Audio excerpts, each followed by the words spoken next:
um pãozinho, um sanduíche perfeito. Esse fica bom demais. Eu vou ensinar você também igualzinho.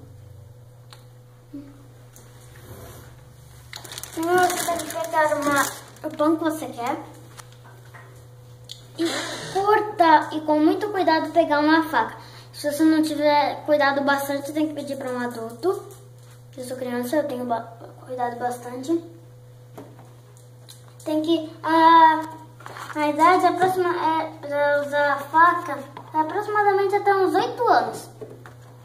Começa aos 8 anos. Ou 7. Eu já tenho 8. Aí você pega um recheio e vai passando no pão.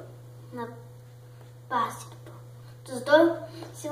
Se você preferir, pode passar dos dois lados, não tem problema. O sabor do seu pão vai ser o mesmo.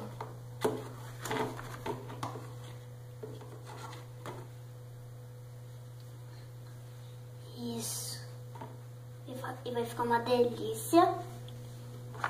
Esse pão que eu tô fazendo. Mas só pra avisar, eu tô usando margarina, bisnaguinha e presunto pra fazer o meu.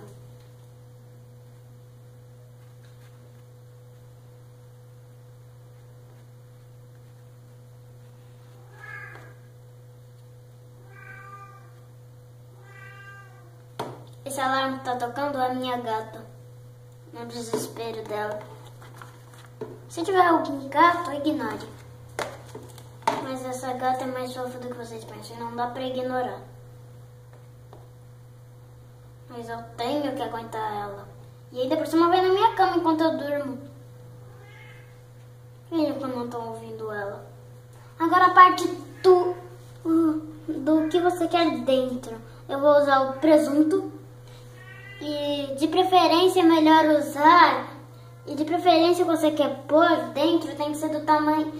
Para ser um sanduíche perfeito tem que ser um tamanho. Tem que cortar o que você quer do tamanho exato do pão. E depois é só você montar aqui. E está pronto. Esse que eu vou esperar para comer depois que eu terminar esse. Bye, bye.